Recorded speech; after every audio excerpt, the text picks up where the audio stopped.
Tentang suasana itu diturunkan satu surah. Surah ke-75. Surah Al-Qiyamah. Persiapannya diturunkan surah Al-Waqi'ah. Surah ke-56. Waktu terjadinya diturunkan surah ke-31 ayat 34. Tentang kiamatnya, peristiwanya, persiapannya. Waktunya tidak diketahui. Dirahasiakan supaya kita semangat untuk beramal dalam persiapannya. Makanya kalau Nabi ditanya, kapan kiamat? Nabi balik tanya, persiapan kamu apa? Ya. Jawaban Nabi, jangan sibuk pikirkan kiamat. Sibuk pikirkan amalan dirimu untuk ke situ. Karena kiamat pun dirahasiakan oleh Allah supaya kita semangat untuk beribadah menyambut itu. Dan gak akan ada umat Nabi Muhammad kemudian hidup saat kiamat. Gak ada. Semua akan diwafatkan yang soleh-soleh. Gak akan mengalami itu. Gak akan mengalami. Semua wafat. Maka turun Quran surah ke-31 ayat 34. Innallaha indahu ilmus sa'ah. Sungguh hanya milik Allah pengetahuan tentang waktu tepatnya terjadi kiamat. Sa'ah. Tuh, diksi Al-Quran tuh indah sekali. Kiamat itu kan di Quran banyak. Malik yaumuddin kiamat. La uqsimu bil yaumil qiyamah yaumul qiyamah. Yaumul ba'ts, hari kebangkitan. Tapi ketika menunjuk waktu pakai sa'ah. Innallaha indahu ilmus sa'ah. Sa'ah itu kalau sekarang jam. Di jam itu ada menitnya? Ada. Ada detiknya? Ada. Bahkan sampai ke menit detiknya hanya Allah yang tahu. Di sini ada 5 hak prerogatif Allah. 5 yang tidak diketahui oleh siapapun, bahkan even itu malaikat. Makanya di hadis Muslim nomor hadis ke-8, malaikat bertanya pada Nabi, "Mata sa'ah?" Kapan terjadi kiamat? Kata Nabi, "Mal mas'ulu anha bi'a'lama minas sa'il." Yang ditanya tidak lebih tahu daripada yang bertanya. Anda kan yang dekat dengan Allah, Anda yang tahu. Nah, ini ingin menegaskan bahkan saya pun malaikat yang paling dekat dengan Allah nggak tahu kapan terjadinya. Apalagi dukun yang kemudian tiba-tiba ada di bumi. Ya, ahli langit pun nggak tahu masa ahli bumi kemudian tiba-tiba bisa menerawang. Ya, makanya kalau ada yang mengatakan kiamat akan terjadi tanggal sekian, bulan sekian, tahun sekian, udah abaikan aja. Ya, itu paling gampang, sudah jauhi. Saya di Garut dulu tahun 99, itu menjelang tanggal 9, bulan 9, tahun 99, tersebar isu akan terjadi kiamat. Sebagian ada yang sepi tuh, sepi di pasar Garut tuh, Tarogong sepi apa. Saya bilang kenapa nggak pada beraktivitas, isu kiamat menyebar. Tiba-tiba nggak terjadi, diundur katanya ke tahun 2012. Terjadi pengunduran kiamat, Anda bayangkan. Jadi itu poinnya. Jadi kalau waktu, jangan ditanya kapan terjadi. Yang penting untuk diketahui adalah persiapan kita apa. Dan paling dahsyat adalah jika terjadi perbuatan-perbuatan yang dengan perbuatan itu justru tanda-tanda kemudian kiamat itu semakin menuju dekat. Tapi dekat dalam pandangan Allah dengan kita berbeda. 1 hari bagi Allah hitungannya hari, bagi kita kan 1000 tahun. Ya kan?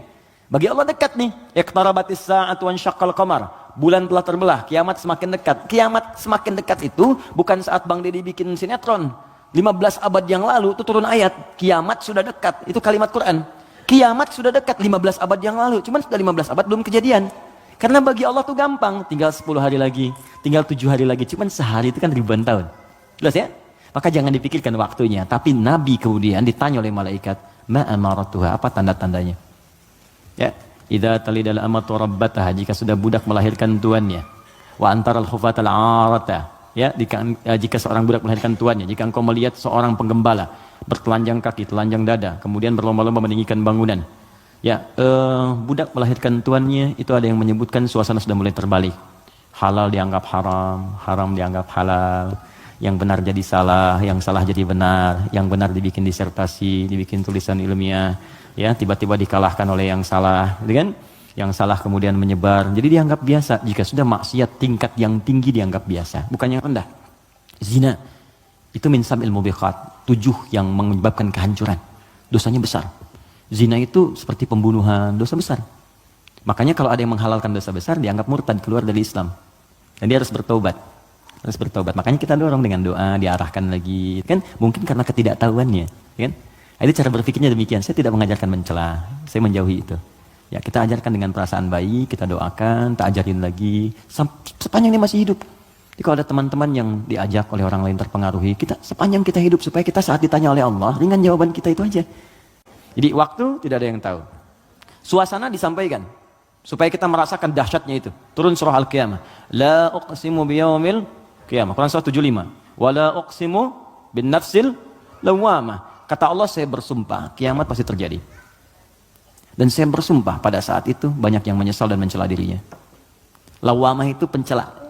Mencela, aduh kenapa saya nggak begini, nyesel saya begini. Sama kayak Anda misalnya punya masalah dengan pasangan, Anda marah-marah sama istri. Setelah itu Anda menyesal, ya kenapa saya mesti marah sih?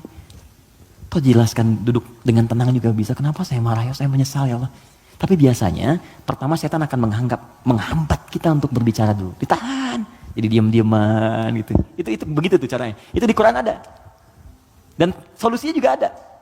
Dan ada penyesalan setelah itu. Sama ke anak juga begitu. Anak berbuat salah terus kita marah ya. Kamu ini kemarin gak ngerti mama ya. Tapi setelah itu ya Allah kok saya marah sih. Ya, kok saya marah sih gitu ya. Nah itu lawamah namanya. Mencela diri pada sesuatu yang tidak seharusnya terjadi. Hari kiamat lebih banyak lagi. Kenapa dulu saya gak sholat? Kenapa dulu saya gak beriman? Kenapa dulu saya begini? Itu kiamat. Dan itu sudah bukan ranah kita lagi. Kata Allah, kalian yang beriman wafat dulu supaya gak melihat hiruk pikuk orang. Udah.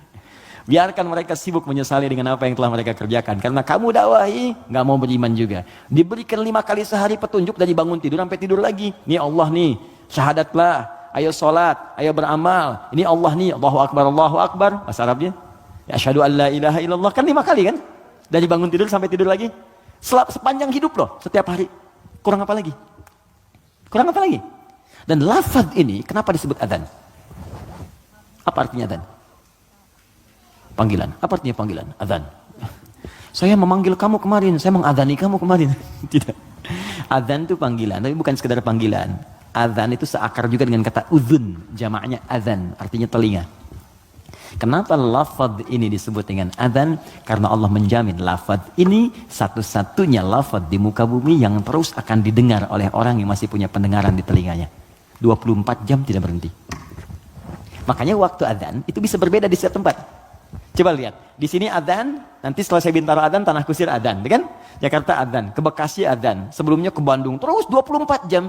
Itu Mesir selesai adzan, Libya adzan, Libya selesai Tunis adzan, Maroko adzan. Demikian terus 24 jam diperdengarkan supaya kita nggak punya alasan lagi di hadapan Allah Subhanahu wa taala. Makanya orang-orang yang nggak mau beriman sampai dengan kiamat dalam persepsi kita umat Islam, nanti yang beriman diwafatkan dulu supaya kamu nggak capek lagi melihat hiruk-pikuk mereka. Kamu istirahat aja nanti. Sampai saat hisab selesai. Jadi begitu kiamat terjadi, kacau semuanya. Yang sedang disebutkan di surat Abasa itu, ya, bagaimana seorang yang mengandung tiba-tiba bisa keguguran. Ya yauma yafirul mar'u min akhi wa ummihi wa abi wa fasilatihi tuwi, ya, wa man fil ardi jami'a. Semua orang enggak akan ingat, Pak. Kata Al-Qur'an saking dahsyat, jangankan gini ya, maaf. Gempa terjadi. Apa Anda masih bisa ingat dengan teman-teman ini?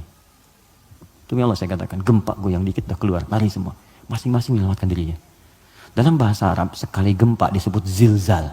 Kalau digoyang, idza zulzilatil ardu. Sekali. Ya, sekali. Kalimatnya sekali. Zulzilatil ardu, itu artinya goncangannya menghancurkan yang atas, hancur semua ke bawah. Jelas? Tapi kalau disebutkan 2 kali, kalimat keduanya bentuknya bisa verb, kata kerja, atau juga noun, bisa kata benda. Bisa fi'il, awas, bisa isim. Kata kerja atau kata benda. Fokus. Kalau kata kerja diulang 2 kali. Idza zulzilatil ardu zulzilat. Kalau kata benda untuk menunjukkan suasana hancur semua bendanya pakai kata benda zilzal. Idza zulzilatil ardu zilzalaha. Kalau disebutkan 2 kali itu bukan yang atas hancur ke bawah tapi yang di bawah naik semua ke atas. Push. Kata Allah, kalau semua orang sudah nggak peduli dan menganggap biasa, gempa-gempa dengan skala-skala tinggi yang menghancurkan yang atas hancur ke bawah, sudah nggak peduli dianggap biasa. Udah jadi berita aja, gempa Ambon sekian, gempa Palu sekian, gempa Aceh sekian, gempa. Sudah biasa, nanti saya akan datangkan gempa yang tidak biasa, yang membuat semua orang baru merasakan apa yang terjadi. Saya naikkan semua yang dibawa ke atas. Wa akhrajatil ardu athqalaha. Baru orang berkata, wa qalal insanu malah. Ini ada apa ya, ada apa ya. Anda ini dikasih gempa biasa aja, yang biasa, itu semua keluar, lari. Bursa efek keluar, yang di pegawai ini keluar, pekerjaan kantor ini keluar semua karena ketakutan. Nanti mau lari kemana? Karena yang di bawah ini diangkat ke atas semua. Saat itu kita sudah nggak ada. Karena orang beriman oleh Allah tuh diistirahatkan. Istirahat dulu aja, biar hancur semua dulu, terus baru dibangunkan lagi, muncul lagi. Itu di surah Qiyamah. Al-Qiyamah. Suasananya di Abasa ada, terus cara berbekalnya, bukalah kemudian surah Al-Waqiah.